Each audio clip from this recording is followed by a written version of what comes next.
está bem agora, né? A gente tem lido, inclusive na mídia comum, os surtos de sarampo, os surtos de doenças preveníveis por vacinação, que estavam já controladas há décadas atrás. Então, é importante relembrar, então, que, a despeito de todos esses impactos, a gente vive hoje uma situação em que a gente consegue mensurar, né, além desses impactos nos programas de erradicação e eliminação, que são bastante tangíveis do ponto de vista de metas internacionais, existe uma mensuração em relação a custo-efetividade, retorno econômico e retorno em termos de saúde. Então, a gente tem como impacto global da vacinação uma estimativa de prevenção ou de evitar aproximadamente 2 a 3 milhões de mortes anuais em função dos programas de vacinação no mundo. Só pelo sarampo, entre 2000 e 2018, a gente tem a documentação da redução de 73% de mortes globais por sarampo, evitando, então, a morte de 23 milhões de crianças nesse período.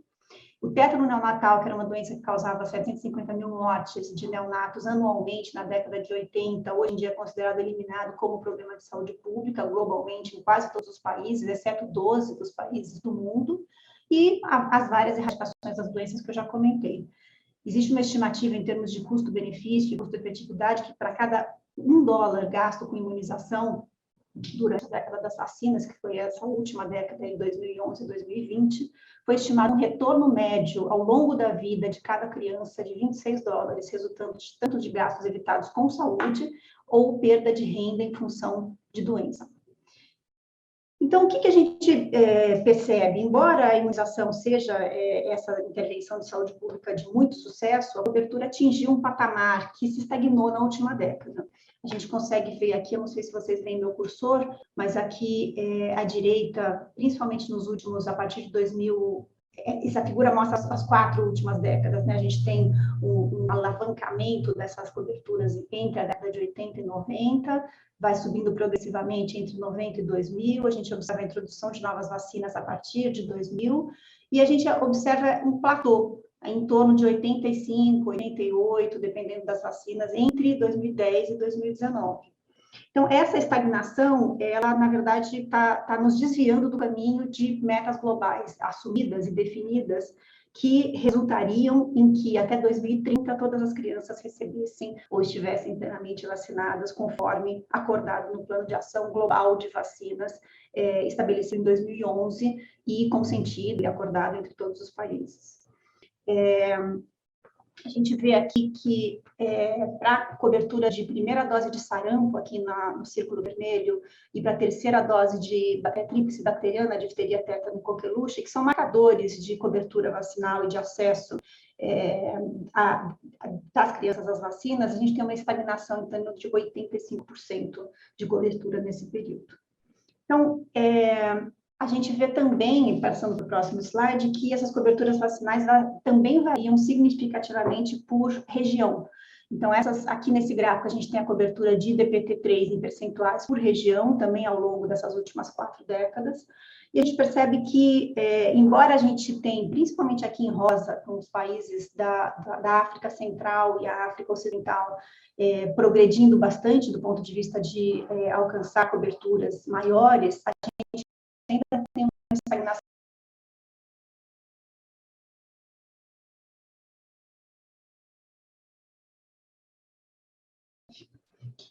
Também interessante é que quando a gente olha descentralizadamente para cada país as coberturas vacinais, embora a gente tenha também nesse período alguns países que conseguiram ganhos de cobertura importante, como países da Ásia, em particular Índia, Nepal e Paquistão, a gente tem alguns países, e aí principalmente chama a atenção países da América Latina, que mostram, como reportado aqui nessa tabela do relatório da Unicef recente, que existe uma queda importante de pelo menos 10 pontos percentuais, e aqui chama a atenção o Brasil, com uma queda de 26 pontos percentuais, nos níveis de cobertura de DPT-3 de 2010 para 2019.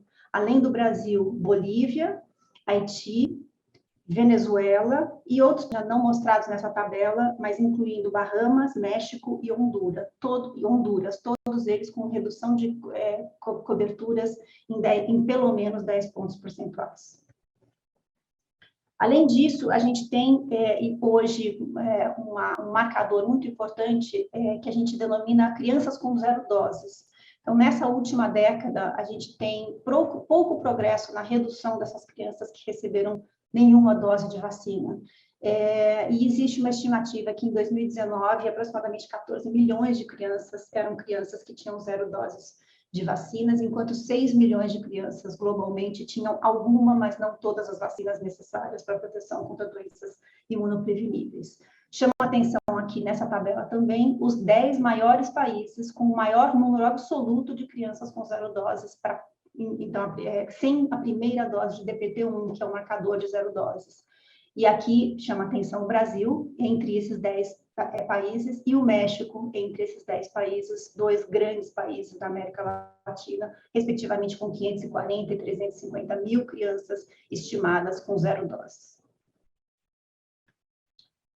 Bom, isso foi antes da Covid.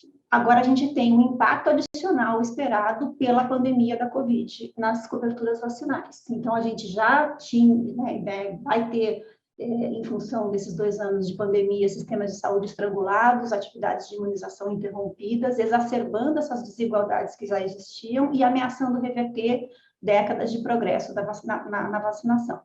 Então, em 2020, agora já comparando 2020 com 2019, então, o primeiro ano pandêmico, tem uma estimativa de 23 milhões de crianças menores de 1 ano não recebendo as vacinas básicas, que é o maior número desde 2009, nessa série histórica das últimas décadas.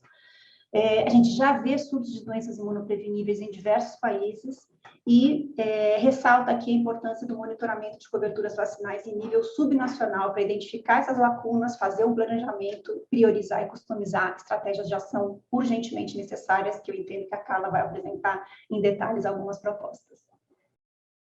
Aqui nessa figura, a gente vê, então, já incluindo 2020,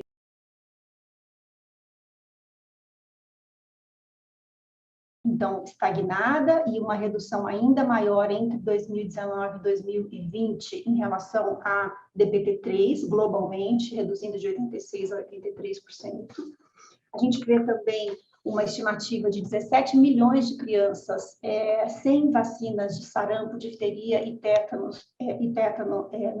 no ano de 2020, e a gente vê uma cobertura de 13%, cobertura global de HPV em meninas de 15 anos em 2020, muito baixa. Isso não era fora do esperado. Aqui eu trago uma diretriz interina publicada uma semana após a declaração da pandemia global, né? Então foi aproximadamente final de março do ano passado, com diretrizes para manutenção e priorização e estratégias para manter atividades de vacinação durante a pandemia de Covid, já se antecipando que o impacto da Covid nas coberturas vacinais e na prevenção e mitigação de outras doenças imunopreveníveis seria bastante importante. Isso foi documentado também em países de alta renda,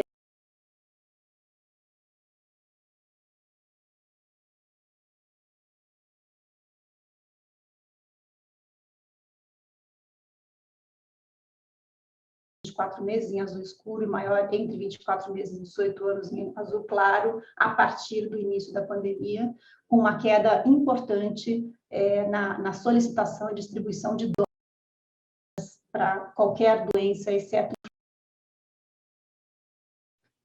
E também já se tinham mapeados, já no início, essa figura de julho do ano passado, as várias campanhas de vacinação nacionais planejadas e previstas em vários países, que seriam ou canceladas ou postergadas, pondo em risco também estratégias de eliminação e erradicação do sarampo e uma antecipação de surtos que se intensificariam em 2020 e nos anos seguintes.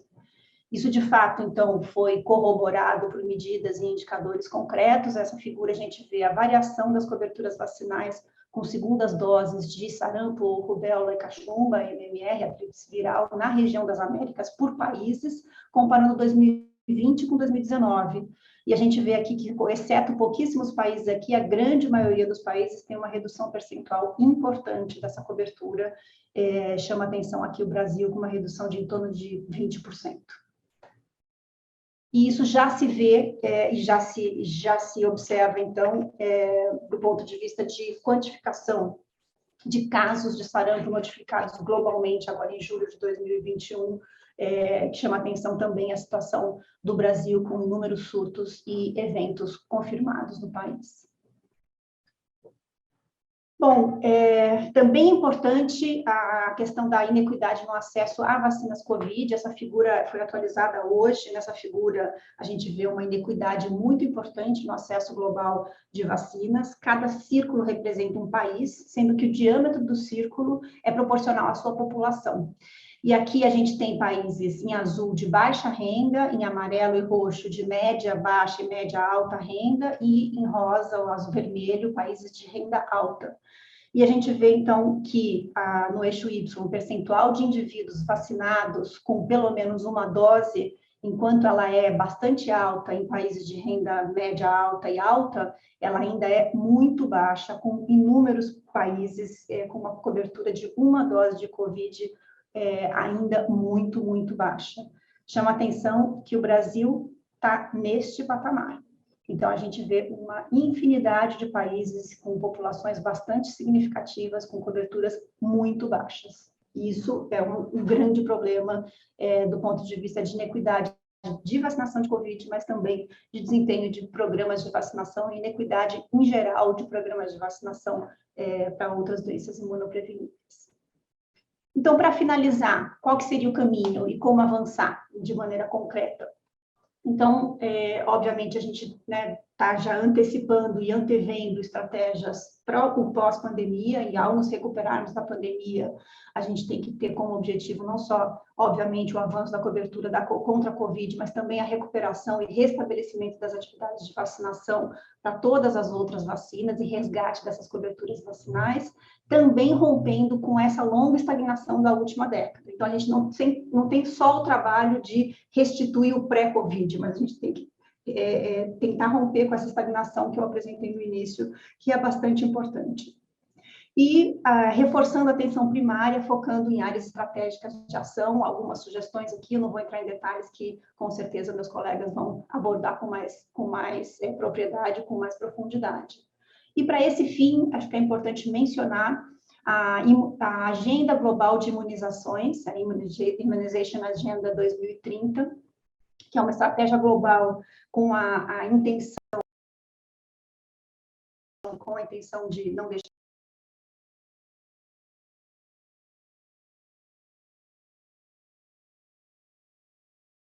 aprovada pela Assembleia Global de Saúde da OMS, por todos os países membros da OMS este ano.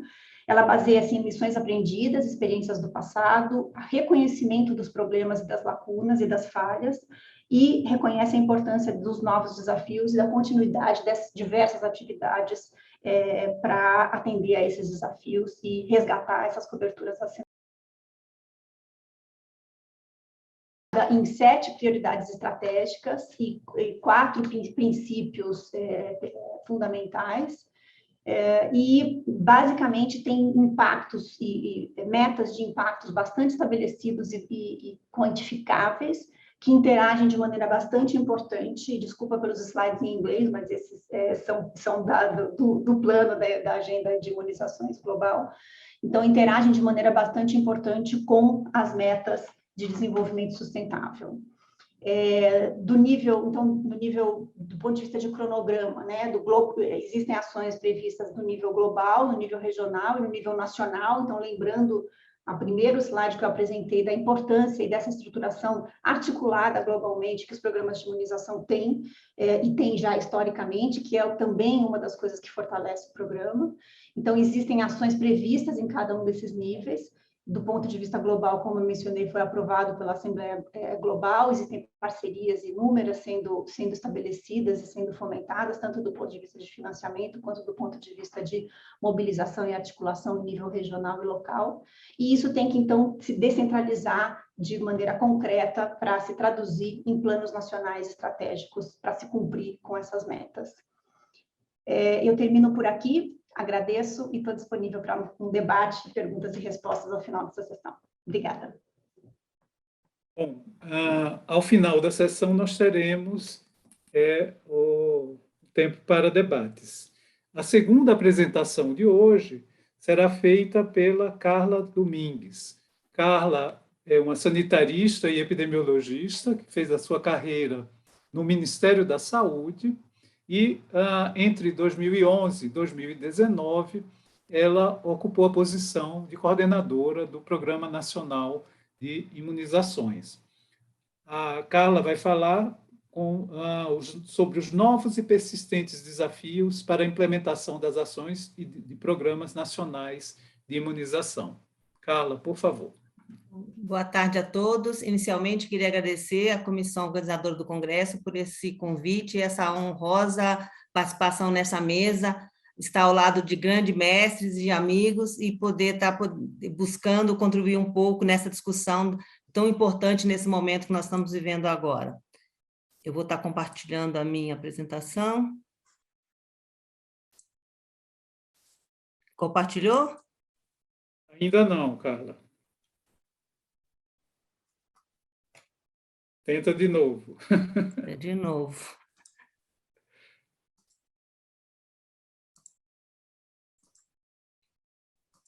Acho que agora vai. Compartilhou? Agora sim. Então, eu vou estar falando sobre os novos e persistentes desafios para a implementação das ações de programas nacionais de imunização. Aqui são meus conflitos de interesse, no entanto, para essa palestra eu não tenho nenhum. Como o Cris colocou, né, o Programa Nacional de Imunizações começa lá na década de 70, com 4 vacinas disponíveis para o calendário somente da criança menor de 1 ano de idade. No entanto, hoje nós temos um calendário com 15 vacinas para as crianças, 9 vacinas para os adolescentes e adultos, 5 vacinas para os idosos, todas as vacinas recomendadas para o problema de saúde pública pela Organização Mundial de Saúde fazem parte do nosso calendário, estão mostrando a abrangência e a grandeza do nosso Programa Nacional de Imunizações.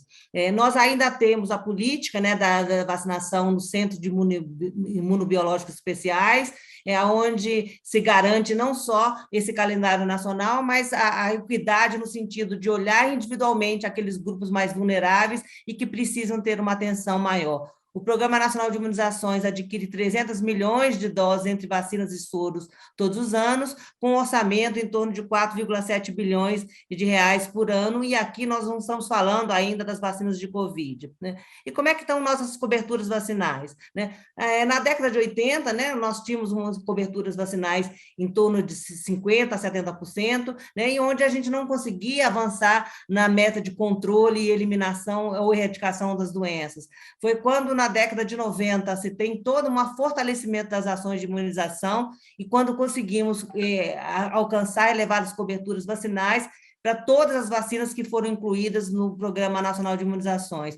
A partir do ano 2000, há um incremento muito importante na introdução de novas vacinas, né? A gente sai daquele 4 vacinas, e aí, principalmente no calendário da criança, introduzindo o maior número de vacinas, mas mantendo elevadas coberturas vacinais.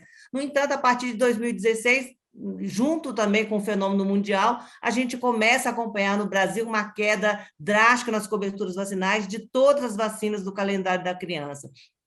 Esse calendário, esse gráfico, ele é um marco importante, porque a gente consegue ver exatamente essa diminuição, né, onde nós tínhamos elevadas coberturas vacinais na primeira dose, então mostrando que a gente tinha uma boa adesão ao calendário de vacinação da criança, mas também uma adesão na continuidade do esquema. Vocês vejam, né, que a partir de 2016 nós estamos diminuindo a adesão do calendário, então estamos deixando para trás uma enorme quantidade de crianças sem sequer uma dose, monodose, e aí essa vacina é a DTP, né, a pentavalente, que é o grande marcador de comparação dos calendários mundiais. Então, se a gente está com um problema na penta, ela é um sinônimo importante para as demais vacinas, e depois a gente consegue identificar claramente a quantidade enorme de crianças que estão aderindo ao calendário, mas estão abandonando o calendário e não completando o seu esquema, tendo uma elevada taxa de abandono, o que faz com que a gente esteja chegando às coberturas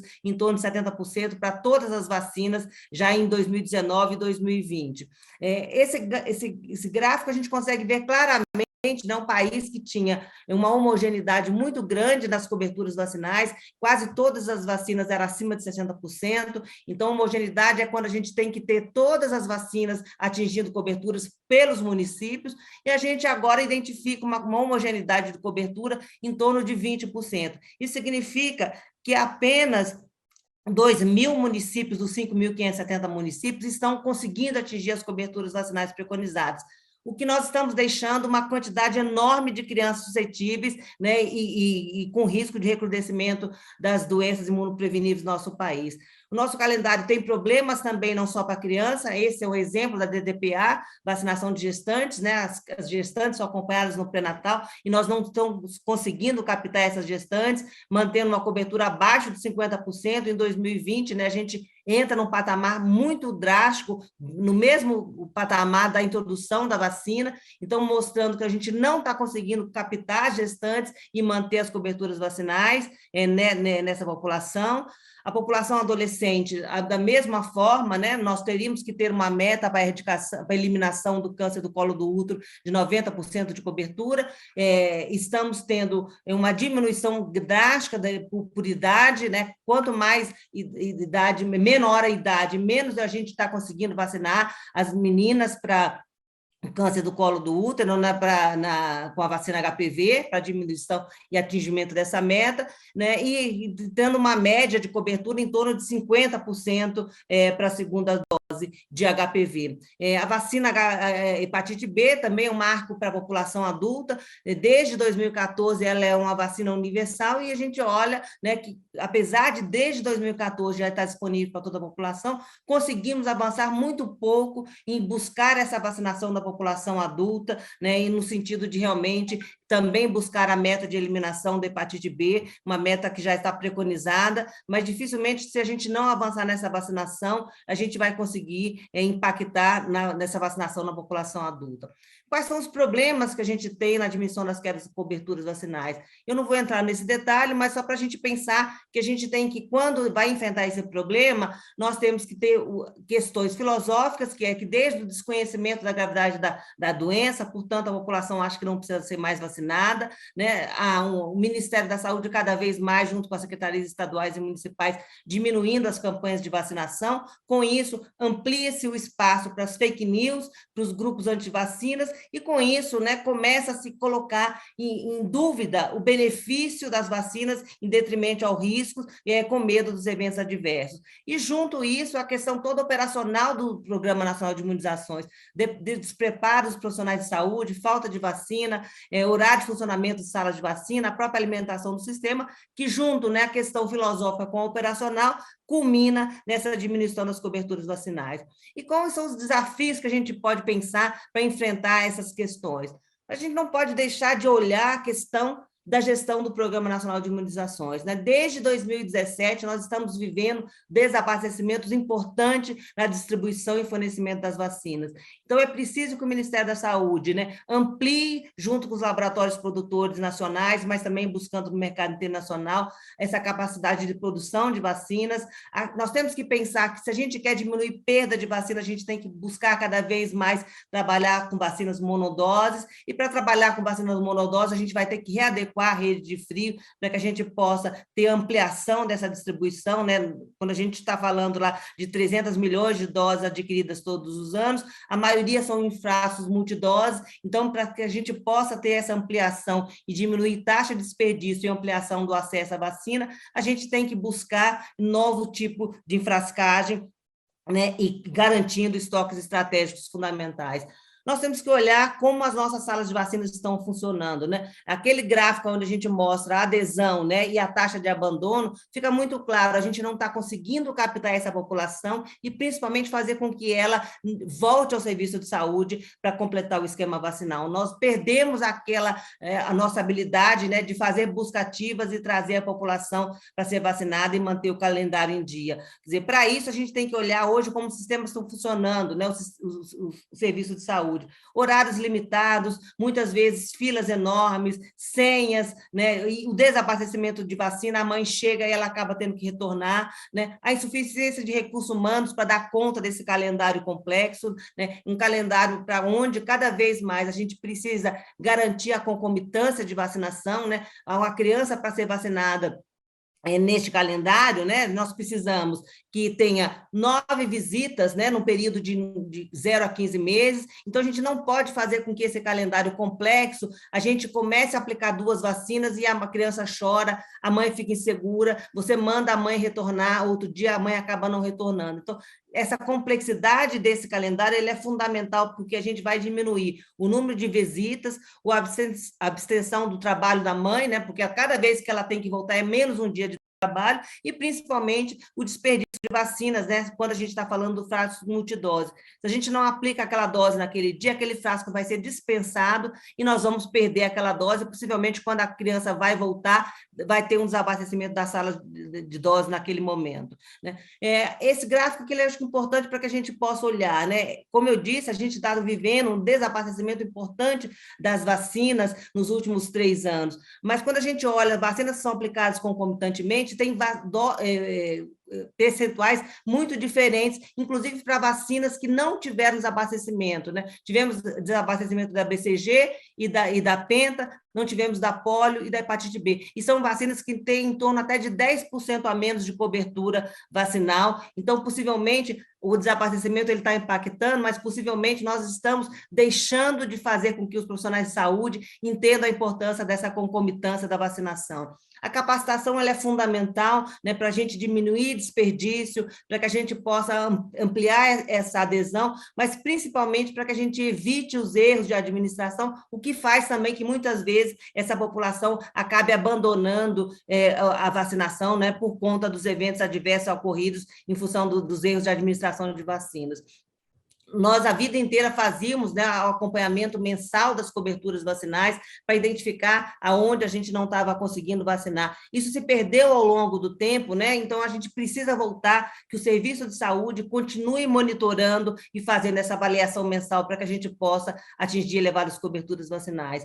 Nós temos que garantir que criança que chegou atrasada, ela tem que acelerar o esquema vacinal. Isso é uma recomendação da Organização Mundial da Saúde, principalmente para os países de baixo ingresso, mas eu acredito que isso é um ponto que a gente tem que discutir no Brasil. Nós estamos deixando nossas crianças para trás, né? Se a gente chega num ano de idade, a gente não acelera a vacinação dessa criança, ela vai chegar num ano de idade, 2 anos de idade, somente com 1 dose para a maioria das vacinas. Então, a gente não pode perder a oportunidade. Uma criança que chega a um serviço de saúde, ela tem que se acelerar desse esquema de vacinação para que ela chegue ao final do primeiro ano ou com todos os seus esquemas completos de vacinação.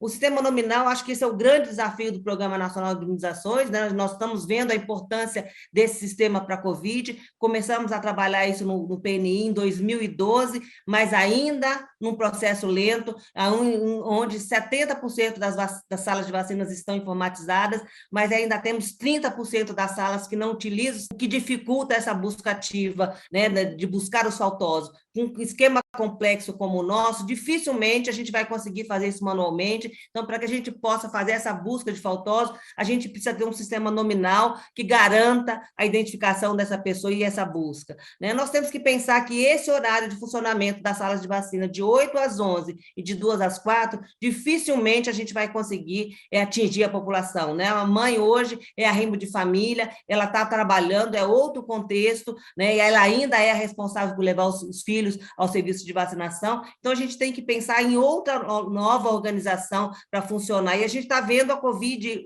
nos dando esse exemplo, né? A gente está conseguindo atingir elevadas coberturas vacinais em vários municípios, aqueles que têm salas de vacinas abertas no final de semana, aqueles salas de vacinas que têm horários estendidos, aquelas localidades que têm postos itinerantes, que estão fazendo essa busca ativa dos faltosos, né? A vacinação casa a casa, um ponto fundamental que nós já fizemos isso no passado, isso se perdeu ao longo do tempo, né? Se a gente tem baixas coberturas vacinais, a gente tem que fazer a implementação dessa ação, né? De vacinação em ginásios, drive-thrus, quer dizer, nas campanhas de vacinação, pouco a gente tem visto essa atividade, né? Vimos isso na Covid, vimos como isso é importante. A gente tem que pensar em estratégias diferentes para atrair e facilitar a vida da população para que a gente possa atingir elevadas coberturas vacinais. Temos ainda que continuar buscando aquela população de difícil acesso, né? A população ribeirinha, a população que mora em locais de difícil acesso, os indígenas, os quilombolas. Então, a gente não pode deixar ninguém para trás. Essa população, se a gente não for atrás, dificilmente a gente vai conseguir fazer com que se tenha elevadas coberturas vacinais. Economicamente ativa, também, se a gente não tiver estratégias de vacinação no ambiente de trabalho, dificilmente nós vamos fazer com que essa população adulta, jovem, saia do seu local de trabalho e vá buscar a vacina. Se a gente quer pensar em eliminar sarampo, se a gente quer controlar outras doenças, a gente tem que pensar em estratégias para fazer com que essa população adulta, jovem, seja vacinada no seu ambiente de trabalho, né? A vacinação escolar, ela é um divisor de águas, né? Países que têm levado as coberturas vacinais, como Austrália e Reino Unido, são países que fazem vacinação na escola, né, para o HPV. Então, esse é um exemplo concreto, né? O Brasil está remando em 50%, porque a gente está fazendo só vacinação em serviço de saúde, como é o exemplo dos Estados Unidos, né? Então, se a gente quer ter elevadas coberturas vacinais para a população adolescente, e aí nós estamos falando de meningite, nós estamos falando de sarampo, nós estamos falando de HPV, nós temos que buscar a vacinação no ambiente escolar, né? E, por fim, a questão da comunicação, né? Nós vimos o sucesso do Programa Nacional de Imunizações foi quando a gente teve uma comunicação sendo como uma mensagem relevante e sendo feita de forma maciça na população. Sem a gente voltar a falar da importância da vacinação, principalmente no momento que as doenças deixam de circular e a população começa a viver uma falsa segurança de que não precisa mais vacinar porque a doença não existe mais, e você entra num momento, né, que você tem as fake news e a dúvida da população se nós temos vacinas seguras, se os efeitos adversos são graves, né, se a gente tem essa comunicação adequada de mostrar quando e onde a população vai ser vacinada e, principalmente, o enfrentamento às fake news, dificilmente a gente vai voltar a captar a população para ser vacinada, né? Então, para finalizar, a gente tem que repensar esse modelo de vacinação do país, esse modelo de vacinação passiva, deixar os postos abertos, esperando passivamente que a população compareça, dificilmente a gente vai retomar as coberturas vacinais. Nós temos que voltar a fazer os monitoramentos rápidos de cobertura vacinal, de forma mensal, que a gente possa identificar aonde estão as diminuições das nossas coberturas vacinais, para que a gente corrija isso no meio do caminho e não simplesmente no final do ano constatar que a gente não atingiu coberturas vacinais, né? E com isso a gente tem que identificar quais são os grupos que estão tendo menor adesão para que a gente busque estratégias diferenciadas para resgatar esse não vacinado e, principalmente, né, sem uma comunicação efetiva, a gente não vai reverter esse quadro, né, e fazer com que o Programa Nacional de Imunizações volte a ser reconhecido como um dos programas mais exitosos, né, não só para o Brasil, mas também para o mundo. Muito obrigada.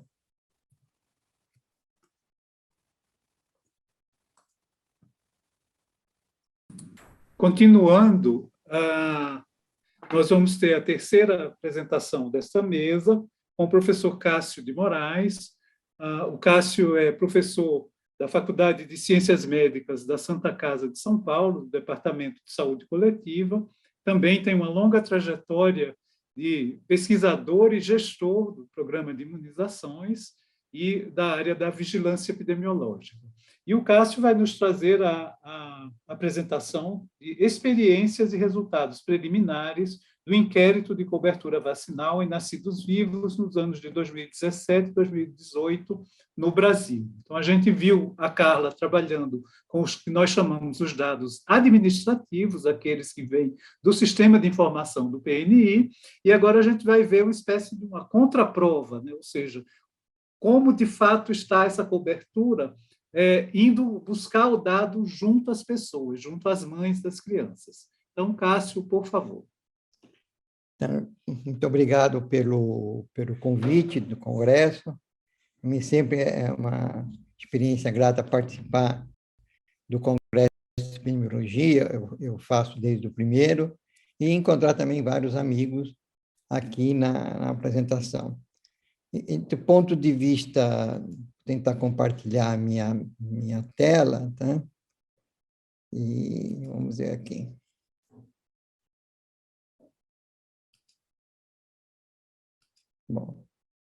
Bom, inicialmente eu vou trazer uma certa decepção para vocês, que vocês dando resultados preliminares, né? Durante a minha apresentação, eu vou explicar como estamos fazendo e as dificuldades que tivemos para realizar esse inquérito, né? Em 2007, nós realizamos um inquérito... Cássio, a sua apresentação não entrou. Ué, estou vendo? Eu não estou vendo aqui, não. Tá, deixa eu interromper aqui.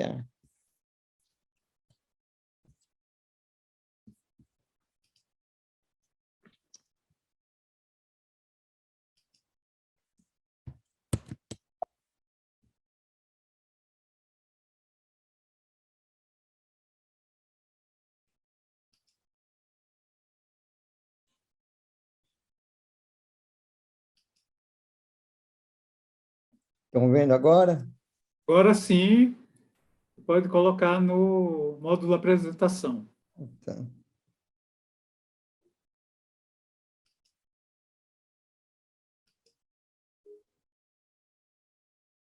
Ok, agora está perfeito.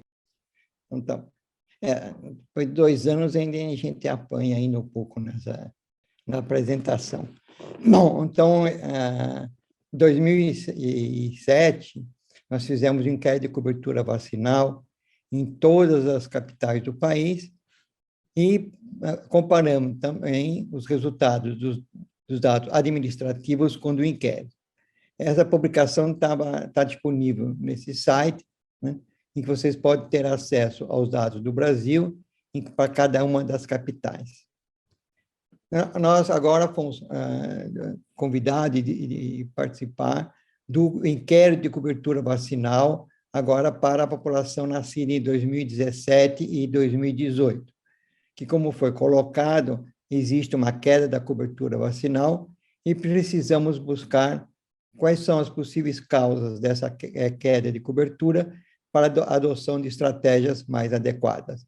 Então, nosso objetivo do nosso estudo é fazer a cobertura aos 12, aos 18, aos 24 meses, nas áreas urbanas das capitais, e também agora de 11 municípios situados no interior dos estados, municípios com acima de 250 mil habitantes, mas não pertencentes à área metropolitana. Então, todas essas capitais e esses municípios já começaram a coleta dos dados. Então, os nossos objetivos específicos é estimar as coberturas vacinais para cada uma das vacinas e para o conjunto delas, estudar o acesso aos serviços, analisar como é que é o cumprimento desse calendário, por exemplo, se as pessoas tomam de uma maneira as vacinas de forma válida ou de uma forma oportuna. Oportuna será aquela que obedece exatamente o calendário, a comparação com os dados da atenção básica, a proporção de crianças que utilizam os serviços privados, e demos um destaque especial para avaliar os motivos de uma eventual não vacinação, principalmente concentrando várias perguntas a respeito da hesitação vacinal, que vai ser o tema da palestra seguinte. Tá? Então, qual a metodologia?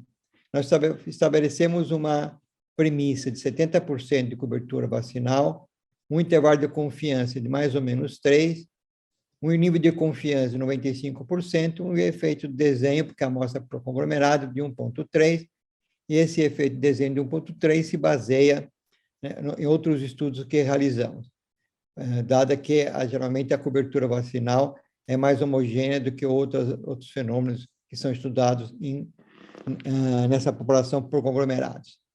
Então, definimos um tamanho da amostra de 450 por cada inquérito.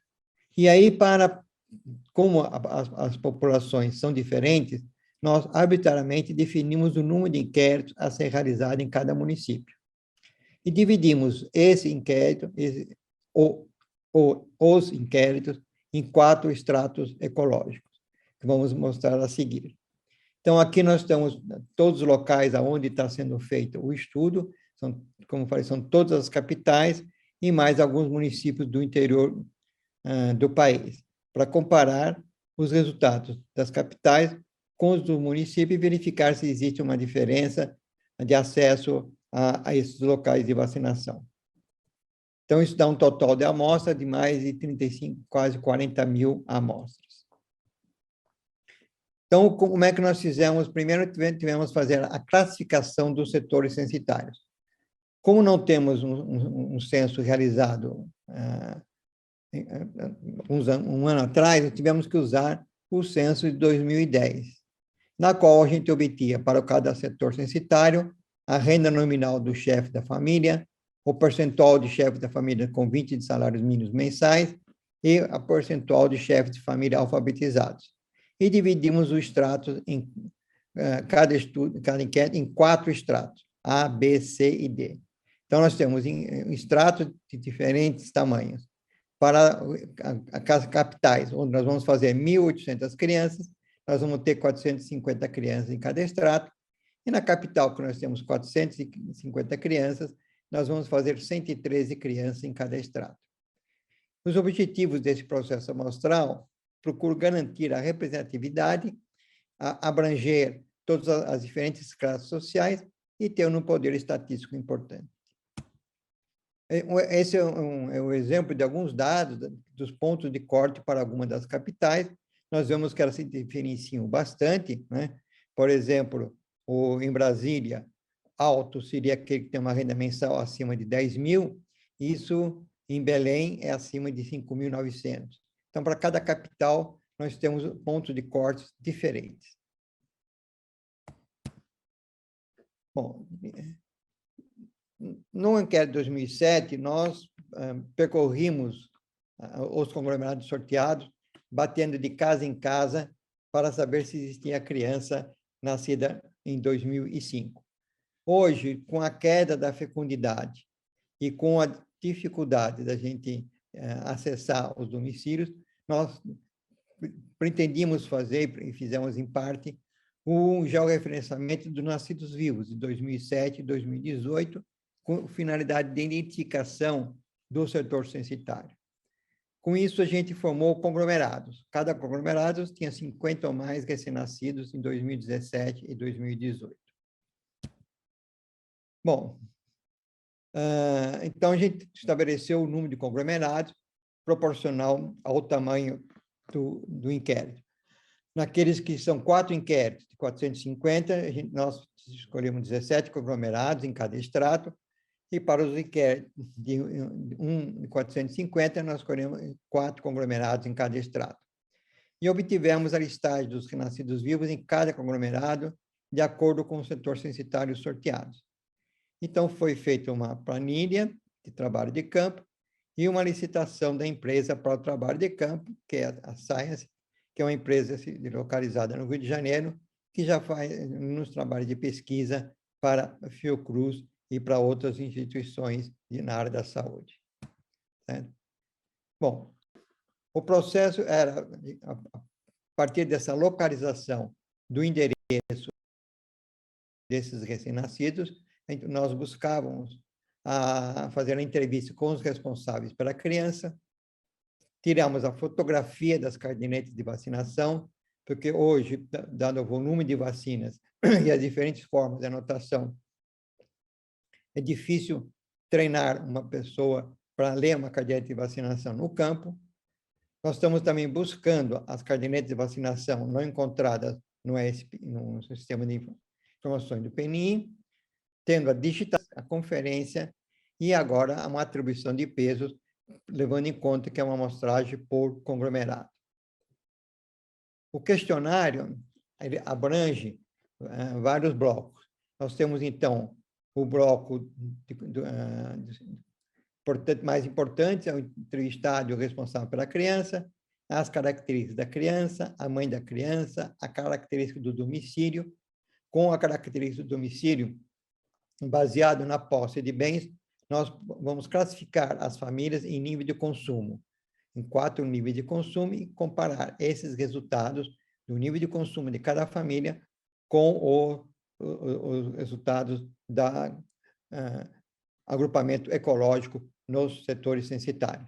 E aí podemos analisar mais precisamente a condição de vida da família, porque sabemos que os conglomerados apresentam uma diversidade de vida, de pessoas com diferentes qualidades de vida.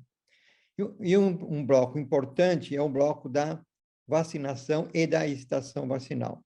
Então, nós temos uma série de perguntas que tentam verificar contraindicações, se elas são reais ou não, a questão do acesso da população aos serviços de saúde, quando a população consegue chegar ao serviço de saúde, como que está, se teve ou não dificuldade em se vacinar, por falta de vacina, por falta de vacinador, por provavelmente de outros problemas, né? E o bloco H é onde nós tiramos a foto da caderneta ou das cadernetas de vacinação. Isso é exemplo de uma foto de uma caderneta de vacinação, e como vocês podem ver, não é muito fácil a sua leitura no campo. Então, nós temos,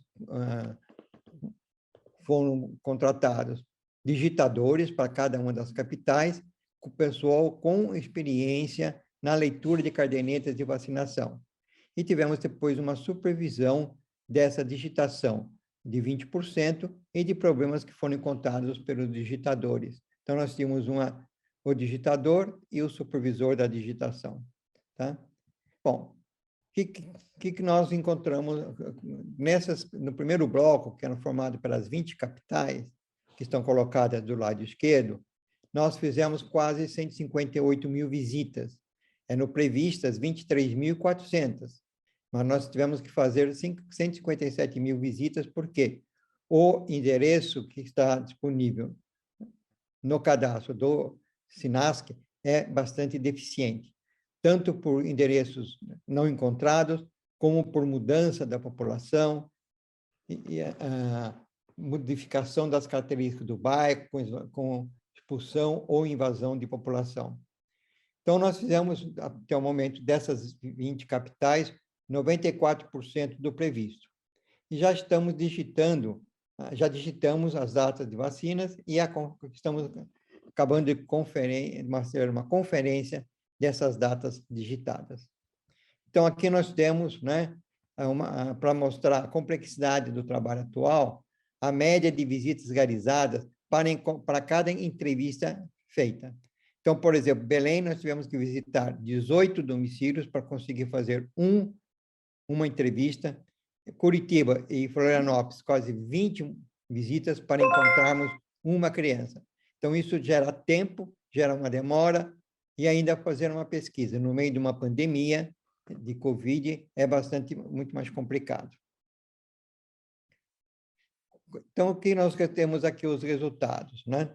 Então, aqui, esse gráfico mostra todos os municípios, tá certo? Que estão sendo foram e estão sendo envolvidos no estudo. Os que em azul, o trabalho de campo já foi concluído, e em amarelo ouro são municípios que estão ainda em processo de coleta das informações, buscando as crianças para serem entrevistadas e para que sejam tiradas as fotos. Então, nós temos municípios de capital que conseguimos atingir 100%, em alguns municípios nós tivemos mais dificuldade, principalmente nos estratos A e B, e um exemplo típico, por exemplo, é Curitiba, onde, quando fizemos a relação dos nascidos vivos do extrato A, eles foram, pelos dados disponíveis do SINASC, foram selecionados 100% das crianças, porque nós tínhamos um pouco menos que 450 crianças para o extrato A em Curitiba. Ao se ir para o campo, né, tivemos, então, uma dificuldade enorme de encontrar essas crianças. Nós tivemos que percorrer 30, 40 no extrato A, domicílios, para conseguir fazer uma entrevista. Então, a gente brinca com Curitiba, que eles produzem poucas crianças e as escondem muito bem, né? Então, essa é uma dificuldade das pessoas receberem os entrevistadores no dia de hoje, tá? Então, que atividade que nós estamos agora em desenvolvimento? Nós estamos a correção das datas de vacinação, nós estamos aplicando vários programas, do file no Stata, para poder fazer a classificação com as informações do consumo familiar, para estratificar as famílias em nível de consumo A, B, C e D, verificando também a qualidade dos registros de vacinação. Estamos definindo o peso de cada entrevista, que depende de quantas entrevistas realizamos, quais aquelas que estavam previstas, e, com isso, estabelece um peso, porque os extratos têm o mesmo tamanho da amostra, mas os extratos são de tamanho diferente. Obviamente, o extrato D e o C têm mais crianças do que o extrato A. Então, na hora que nós fazemos uma análise, nós temos que fazer uma análise ponderada, levando em conta esse tamanho da população e das recusas que nós obtivemos em cada um dos extratos. Outra dificuldade que estamos tendo, mas já estamos finalizando um programação pelo SPSS, com o apoio do Dr. Sotero Meng, da Universidade Federal do Rio Grande do Sul, é que nós necessitamos a junção de várias vacinas para a proteção de uma mesma doença. Por exemplo, se nós quisermos analisar a cobertura da vacinação da pentavalente, nós temos um grupo de pessoas que recebem a penta, outro grupo de pessoas que recebe a hexavalente, alguns recebem algumas doses de penta, outros recebem algumas doses de hexa. Então, nós temos que juntar todas as informações, porque senão não podemos ter um viés na analisar, quando a gente analisa a cobertura vacinal da pentavalente, no extrato A, no extrato mais rico, porque uma parte da população utiliza hexavalente, e uma subestimativa da cobertura de hexavalente no extrato D, porque a maioria dessa população utiliza a vacina pentavalente. Então, esse é um processo que temos que trabalhar com todos esses registros.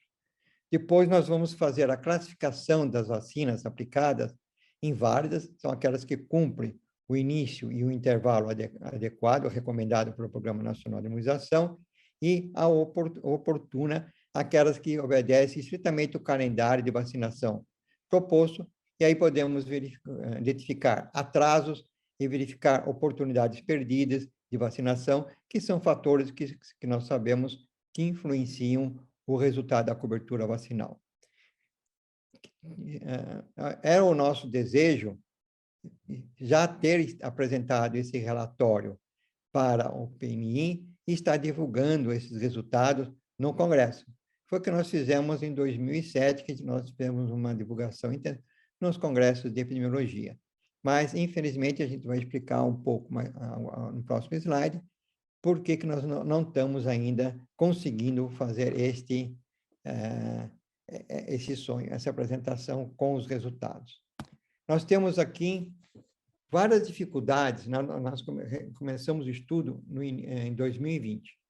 Então, o projeto de pesquisa foi assinado no final de 2019, com o financiamento do CNPq, e em fevereiro de 2020, nós recebemos o recurso, e a ideia inicial era fazer reuniões presenciais com os coordenadores e com os bolsistas em cada uma das capitais estudadas. Isso foi impossível, porque todos sabem, do distanciamento social devido à pandemia do Covid-19. Também foi difícil iniciar o trabalho, porque nós tínhamos estratégias diferentes nos municípios de circulação de pessoas. Então, alguns municípios adotaram um rigor maior, que as pessoas só poderiam sair de casa aquelas que eram necessárias para os trabalhos essenciais. Então, com isso, nós tínhamos dificuldade de colocar o nosso entrevistador no campo. Além disso, também havia dificuldade da população aceitar o nosso entrevistador, apesar que todos eles tinham equipamento de proteção individual, máscara, face shield, gorro e propé.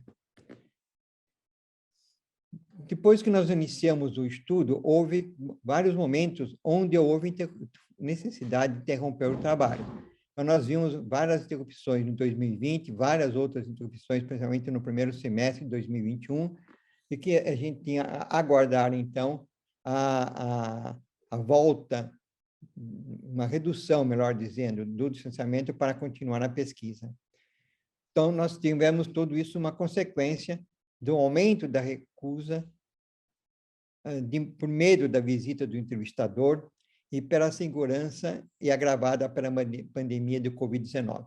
Fizemos várias estratégias, enviamos cartas para os síndicos, buscamos contato com a comunidade, meios de divulgação, apesar que isso não foi muito fácil, porque todos os meios de divulgação estavam 100% ocupados com a pandemia de Covid-19. Uma outra dificuldade que gerou um número de visitas muito grande, que não estávamos esperando desse porte, pela baixa qualidade dos registros dos nascidos vivos de 2017. Além, então, como já comentei, de endereços inexistentes, endereços incompletos, população residia algum familiar dessa criança, no domicílio, mas não a criança, etc. Tá? Então, nós tivemos que fazer uma intensa busca ativa para encontrar essas crianças nas faixas etárias de interesse e residentes nos conglomerados sorteados. Tá? Bom, então eu peço novamente 1000 desculpas, tá? Mas foi totalmente alheio à nossa vontade. Era o meu desejo de ter uma apresentação mais rica, em que a gente pudesse discutir um volume grande, uma parcela dos dados coletados, e debater aqui a respeito de como melhorarmos a nossa cobertura vacinal. Mas, infelizmente, a pandemia do Covid-19 nos dificultou bastante o nosso trabalho. Mas acreditamos que ainda neste ano estaremos já concluindo todas as entrevistas de todos esses capitais e municípios do interior, um total de quase 40.000 entrevistas, e também estaremos pretendemos, no primeiro trimestre do ano que vem, já ter alguns resultados para apresentar inicialmente ao Programa Nacional de Imunização e depois para divulgar em congressos, em artigos e outros meios de comunicação. Muito obrigado pela atenção. Bom, então, encerrando a nossa mesa, a última apresentação vai ser do Eliseu Waldman. O Eliseu é professor da Faculdade de Saúde Pública da USP, do Departamento de Epidemiologia, e tem também uma trajetória na gestão de serviços e trabalha com epidemiologia de doenças infecciosas, vigilância epidemiológica e vacinas. E ele vai nos trazer a apresentação sobre a hesitação vacinal como problema de saúde pública no Brasil. Então, Eliseu, por favor. Bem, antes de mais nada, eu queria agradecer muito o honroso convite pelos organizadores do Congresso, o nosso maior congresso de epidemiologia, e manifestar também a minha satisfação de velhos amigos, queridos amigos de longa data. Bem, eu vou colocar aqui a minha apresentação, ver se eu consigo.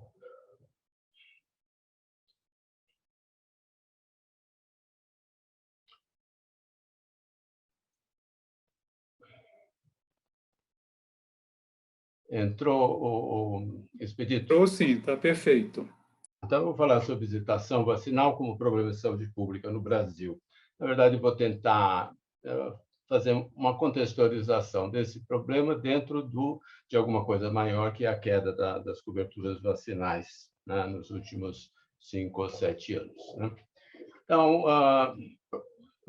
os programas de vacinação são intervenções de saúde pública de melhor custo-efetividade, constituem componentes obrigatórios de programas de saúde pública em todo o globo e têm como principais pilares, né, que condicionam o seu sucesso, a elevada cobertura, a equidade no acesso, a segurança das vacinas. Os objetivos principais, a promoção da saúde e também a garantia da segurança sanitária das populações, especialmente em situações de emergência, como as que nós enfrentamos atualmente, ou, mais recentemente, também o ressurgimento da febre amarela na região sudeste, são exemplos de situação em que é importante a garantia da segurança sanitária. Então, o Programa Ampliado de Imunizações, como já foi dito, ele se estabelece na década de 70, 1970, e obteve êxitos indiscutíveis, né? De acordo com uma publicação recente deste ano, o impacto, vamos dizer assim, do Programa Ampliado de Imunizações em todo o globo, ele é verificado, por exemplo, pelo aumento expressivo da cobertura média global das vacinas de rotina, que atingiram em 2019 algo em torno de 80%, o dobro daquele encontrado em 1980.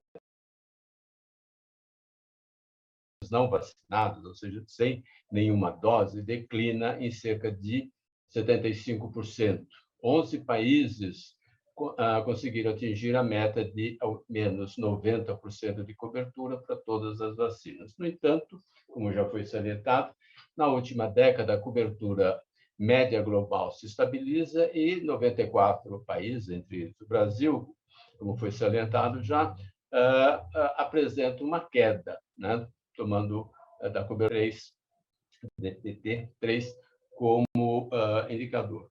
Por outro lado, a pandemia de Covid-19 trouxe desafios adicionais com forte queda da cobertura e também, com o advento das vacinas específicas para a Covid, o aumento da desigualdade, né, entre os países por diferenças gritantes no acesso à vacina. Isso já foi apresentado, de certa forma, mostra o período o número médio, vamos dizer, de cobertura vacinal para 3 vacinas desde a década de 90, mostra que, a partir da segunda metade da década de 90, a gente consegue atingir níveis elevados de cobertura e irregulares. No entanto, a partir de 2016, a gente passa a ter, praticamente para todas as vacinas, uma tendência de declínio que se acentua, né, de forma bem aguda com a pandemia, especialmente no primeiro semestre do ano passado, quando as medidas de distanciamento se mostrava mais intensa. Aqui é um corte mais específico mostrando a pandemia, a queda das coberturas na pandemia, que chega a 20% em algumas vacinas, né?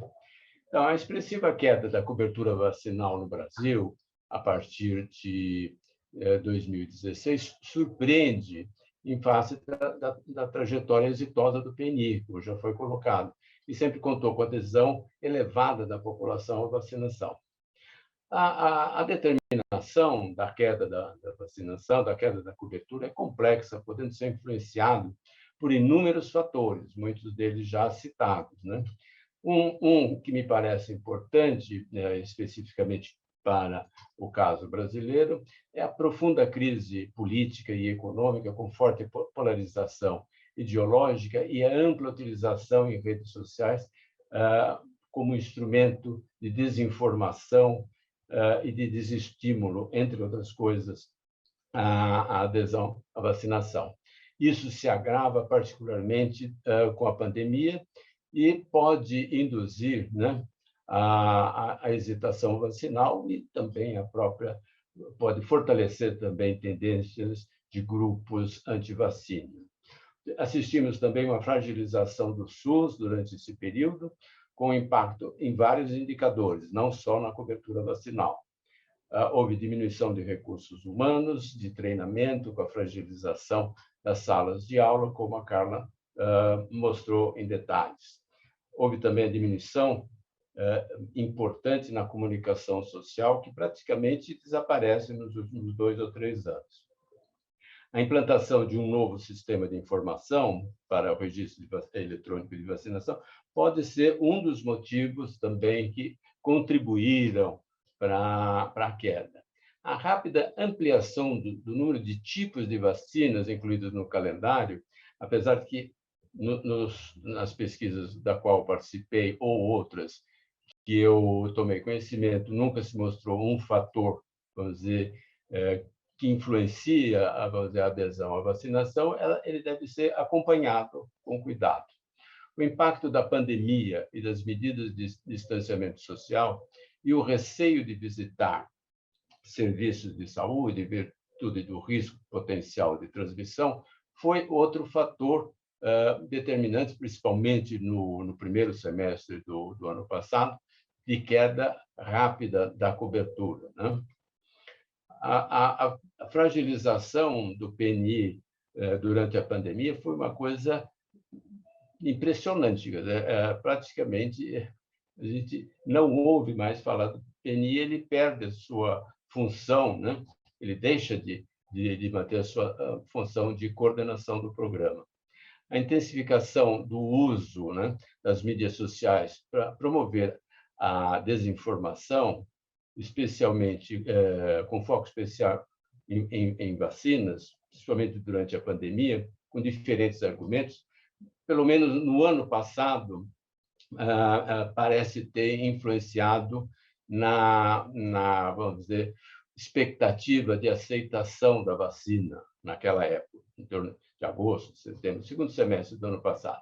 O suprimento irregular de vacina também pode influenciar ou influenciou as coberturas vacinais. Aceita-se que o fenômeno da hesitação vacinal constitui fator relevante na queda da cobertura vacinal, né?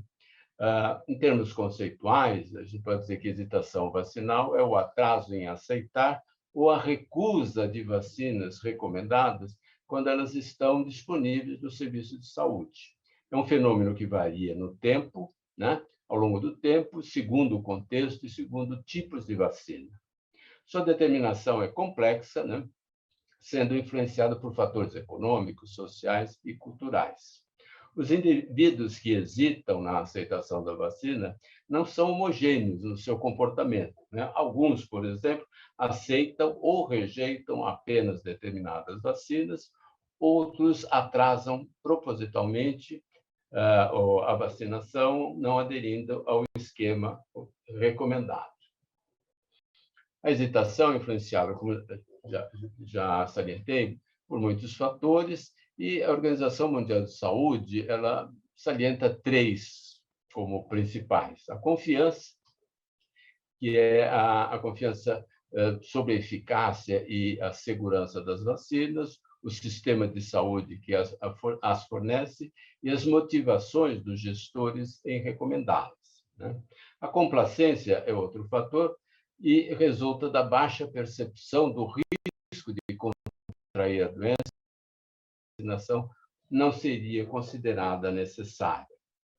A conveniência considera a disponibilidade física, a disposição de pagar, a acessibilidade geográfica, a capacidade de compreensão e o acesso à informação em saúde. A Organização Mundial de Saúde classificou a hesitação vacinal como uma das ameaças globais à saúde em 2019. Alguns pesquisadores consideram que a hesitação vacinal está associada ao crescimento de movimentos anti-vacina e consideram que as mídias sociais constituem o principal vetor na disseminação dessas posições anti-vacina. Bem, eu vou salientar, indicar aqui algumas estratégias, algumas, mais do que estratégias, algumas medidas para mitigar o impacto da hesitação e também de outros fatores que influenciam as coberturas vacinais. Uma delas, focalizando o Brasil especificamente, entre as medidas, acho que a primeira delas seria a necessidade de fortalecer o SUS, né? Seja o financiamento, seja a recuperação de recursos humanos, e incluir também nesse processo de fortalecimento do SUS uma avaliação das lições aprendidas durante esta pandemia, né? Certamente, durante esses últimos 2 anos, o SUS foi submetido a um estresse intenso, como todos os sistemas de saúde em todo o globo, e mostrou, de uma maneira geral, as suas fortalezas e as suas fragilidades, né? Talvez entre as fragilidades seja a menor capacidade de responder de forma mais robusta aos segmentos mais vulneráveis da população.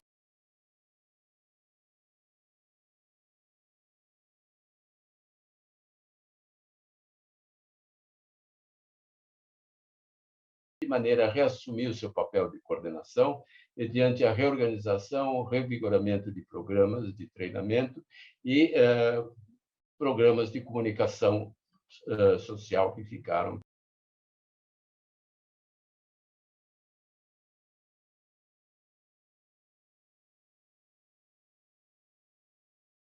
pela Carla, das atividades de sala de vacinação, que, na minha percepção, estou um pouco longe da linha de frente dos serviços de saúde, ela se fragilizou nos últimos anos, não só durante a pandemia.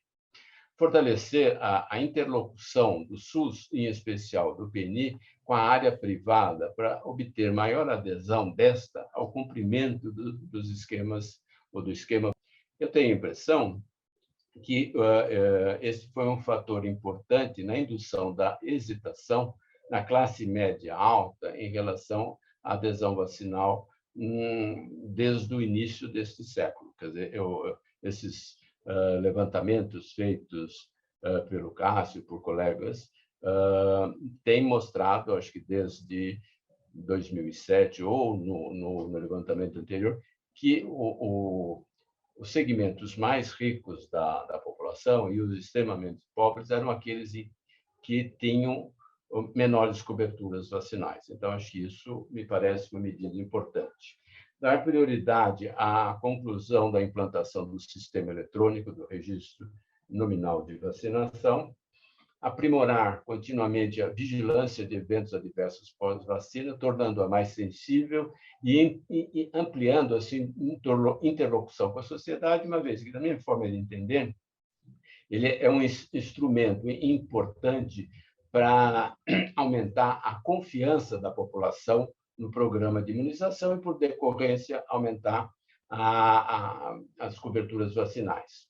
Outro aspecto que me parece importante é fortalecer o papel da Anvisa, de órgãos regulatórios, como órgãos independentes e técnicos, com grande respeitabilidade social, fortalecer a interlocução do PNI com a grande imprensa, tanto para obter apoio no combate à desinformação, como também para a divulgação de informações que promovam maior adesão à vacinação.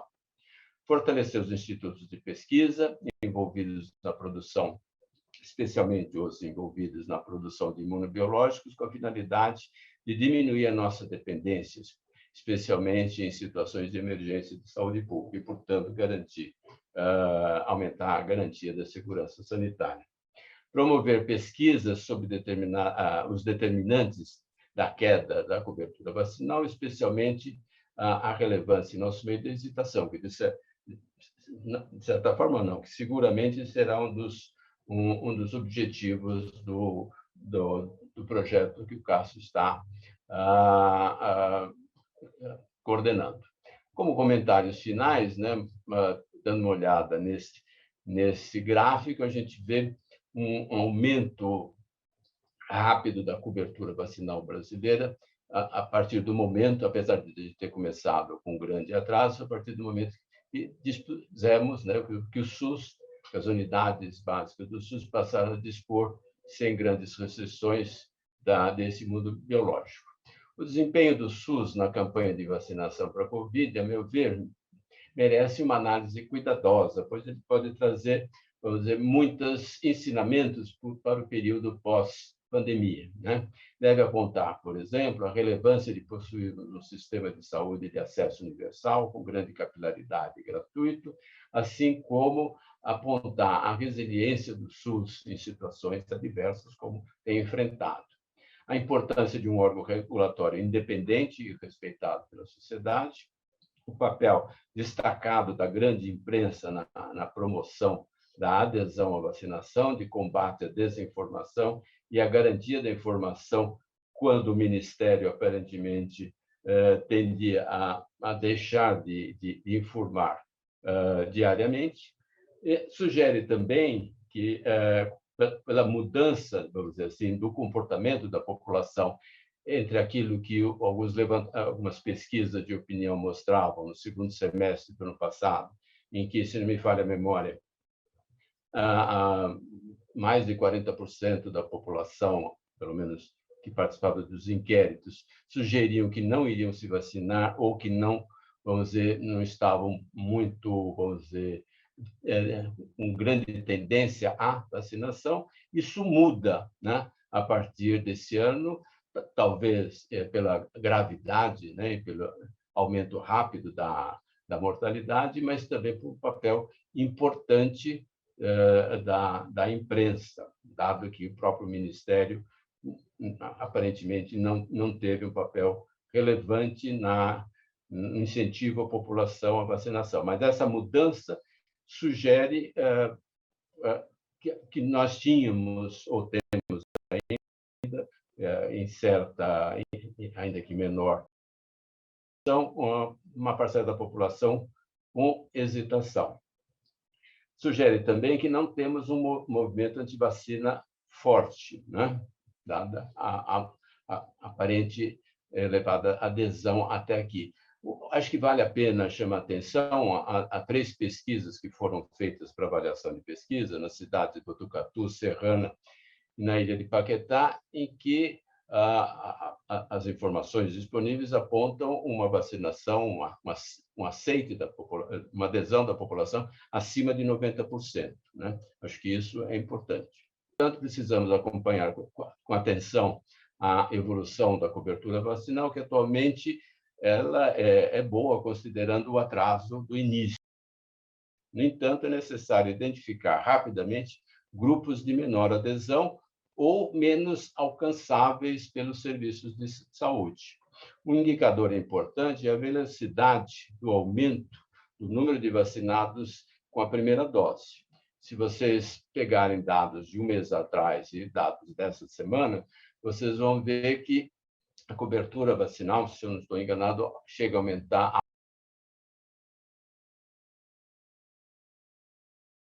60%, enquanto que a porcentagem, a cobertura de vacinados pela primeira dose andou pouco, em torno de 71% a 75%, a 76%. Isso deve ser acompanhado com cuidado, pois pode indicar ou a existência de segmentos importantes da população que não têm acesso aos serviços de vacinação, como aqueles citados pela Carla, ou a margem da população que persiste com sem adesão à vacinação ou ainda numa posição hesitante. Bem, acho que eu já cumpri meu horário. Agradeço a todos, então, pela atenção. Bom, eu creio que as apresentações foram excelentes e trazem bastante questões para discussão, mas, infelizmente, nós estamos com pouco tempo, nós temos só 6 minutos para finalizar. No chat aqui, eu fui acompanhando, tem muitos elogios aos participantes da mesa, e eu captei 2 perguntas, que eu identificaria, uma para a Cristiana e outra para a Carla. Para a Cristiana, é da Ariane Abreu, que pergunta sobre a questão de novas estratégias para empoderamento dos países e se isso está monitorado, se isso está mapeado. E para a Carla, é uma pergunta do Daniel Vilela, que, se eu entendi, ele quer saber como identificar essas populações de difícil acesso, essas populações mais vulneráveis, mais distantes do programa de imunizações. Posso começar, Expedito? Claro, pode sim. Obrigada, Ariane, pela pergunta, e bem, bastante importante. Na verdade, essas estratégias, elas fazem parte de documentos internacionais validados e respaldados por resoluções nos conselhos e nas assembleias da Organização Mundial da Saúde, da Organização Pan-Americana da Saúde, e que são traduzidos em documentos nacionais e regionais. Então, eu recomendo para acesso e maiores informações alguns sites. Um deles é immunizationagenda2030.org, em inglês. Ele é o site da Agenda Global de Imunizações, tem links para vários documentos, as metas específicas, figuras, slides, documentos, bastante interessante. Um outro é o site da Gavi, Aliança Global para Vacinas, que criou uma comunidade de práticas focando nessa agenda global para priorizar o atingimento das metas relacionadas à diminuição de crianças de 0 doses. Então, procura Community of Practice, Gavi Zero Dose, você pode se inscrever e recebe mailing list, materiais, periodicamente pelo e-mail, é bem interessante também. E, por fim, ONU, site da ONU Brasil, tem material em português, site da OPAS tem esses materiais, a agenda traduzida em português e em espanhol. Inclusive, eu achei na internet, eu vi sua pergunta, teve um evento da Fiocruz em junho, que teve como objetivo discutir exatamente a Agenda Global de Imunizações 2030, está disponível no site da Fiocruz, então também procurar no Google, você vai ser direcionada para esse site, tem palestras, tem webinários, tem materiais bastante interessantes. Obrigada.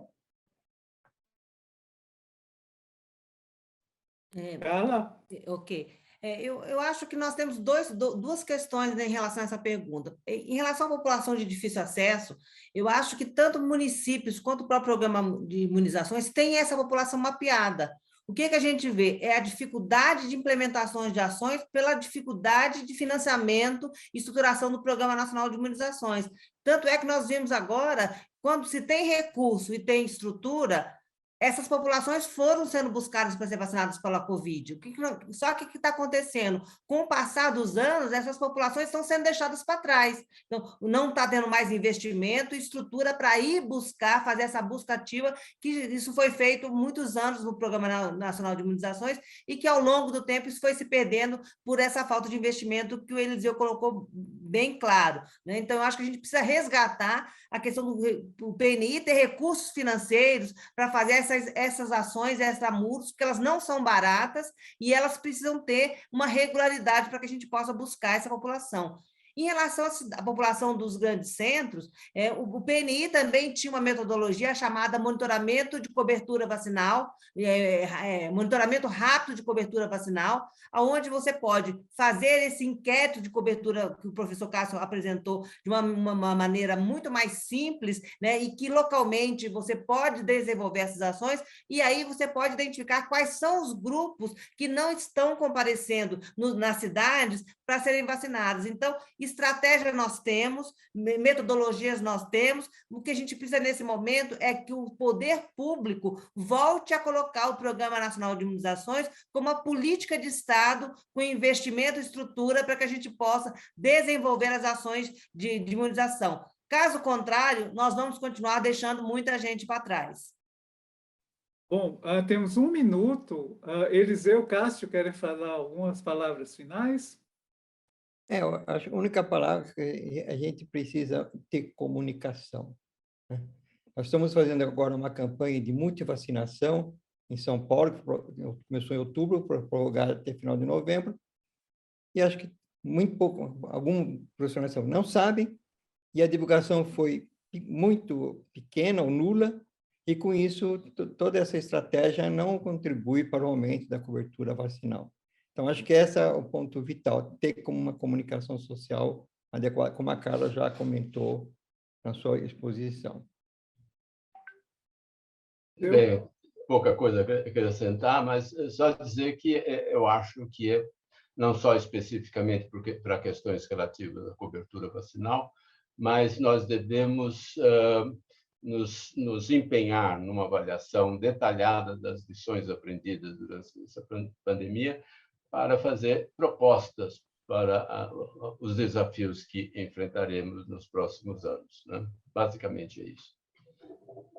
Agradeço a participação dos colegas da mesa, de todos que nos acompanharam aqui, e convido a permanecer no Congresso, que outras sessões bem interessantes continuam hoje e amanhã também. Então, boa tarde a todos. Tchau. Obrigada. Tchau. Tchau. Abraço.